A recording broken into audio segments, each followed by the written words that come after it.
So hi everyone, today in this video we're gonna talk about a contributor to your decision making, which I think is ultimately what you have as most useful skill to develop because well whatever it is my memory, whatever it is the thinking all leads to you to take best decisions is what you do. Someone with intelligence is someone that has a higher ability to take best decisions than other one. Someone that has a good memory. Well, why memory is good? Because by having higher memory, I'm gonna get some more information that can be useful for what?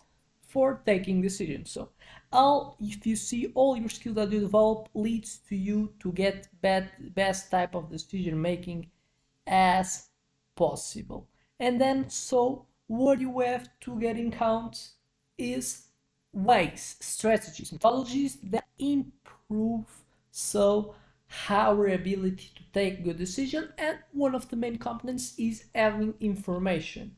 And then what could be the best way that the information can be organized can be my mental models. So mental models are like models that represents how the reality works. And then so if you get and grasp them as much as possible, so you're gonna have a higher probability to take best decisions, which ultimately brings a higher probability in whatever you took. The technology as cured. So understanding adoption of technology and how to enjoy it.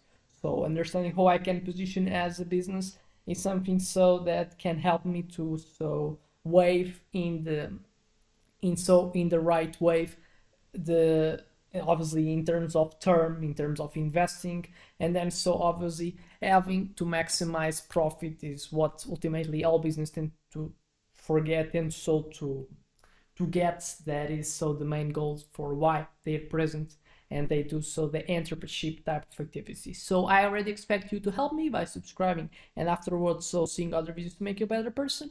And then so today, technology S-curve.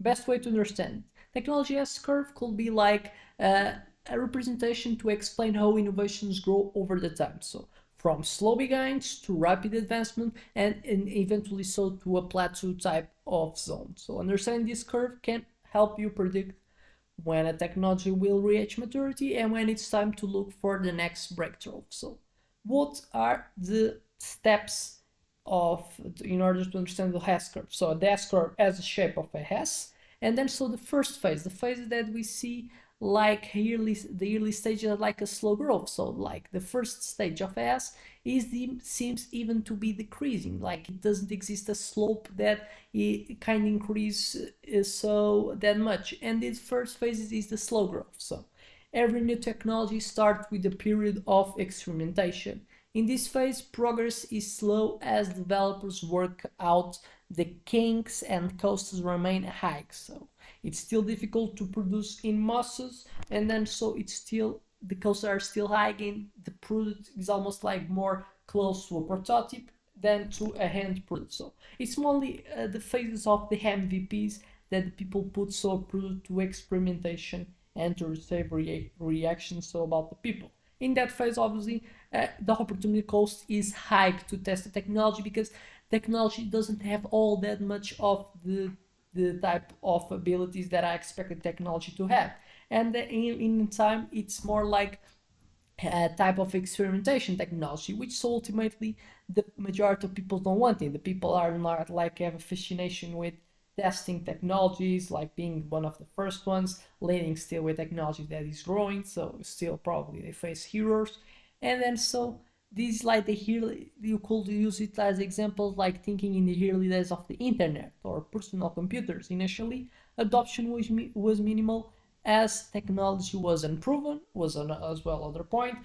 By being so in the first stage, it is not still popularity, so a lot of people even they don't know, and still technology is not on their peaks and probably cannot be good or best in comparison with what already exists. But what happens now after these stages of experimentations? A lot of technologies still have a lot of errors, demands still a lot of feedback, it's difficult to produce in margins, so we don't have still the scalability. What happens is once the technology begins to work reliable, it enters a phase of rapid improvement and adoption. So it almost increases the masses of people that start using increases a lot in a short-term period. So, and then so it enters a phase of rapid improvement and adoption. Innovations become so more efficient because so it starts to have drops in their costs, starts to become better. People also have more approval. Metcalfe type of events, so the networks people and try and get so attention, start recommendation, having recommendations for people that they have contact, and then so they spread towards so for all over social network that we are present, and then so and more people in business jump on the board. This when you see exponential growth. That's all like the second part of the S, the one that increased a lot to the part that is under to the above.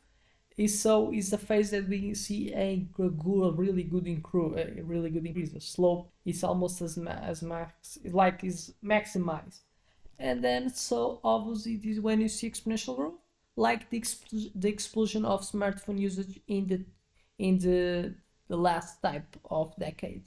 We still now after this stage we reach to a point that we not grow more exponentially, so like we reach a ceiling. That so we enter in maturity, in plateau. Eventually, so the pace of innovation slows down as the technology reaches its limits and the market saturates. Improvements become incremental rather than revolutionary. So, for instance, today's digital cameras or televisions see only modest upgrades compared to their early rapid development.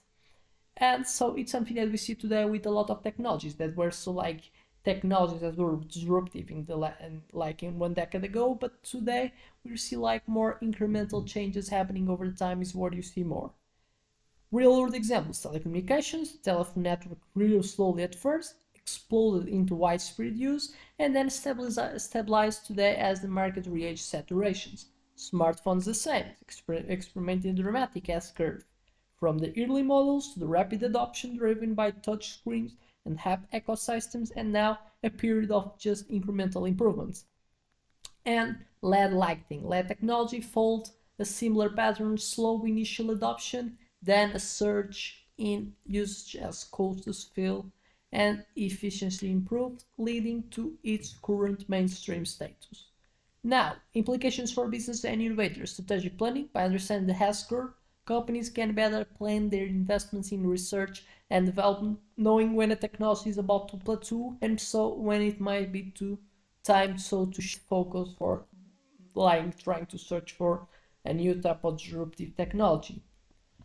Market timing as well important, recognizing which phase the technology is in so can inform decisions on product launches, marketing and innovation cycles. Adapting to change, obviously business can use the S curve to anticipate the need for disruptive innovations or pivots to emerging technologies before the current one becomes obsolete. So how to apply the S curve in thinking will be something important to be a takeaway. So monitor trends is really important.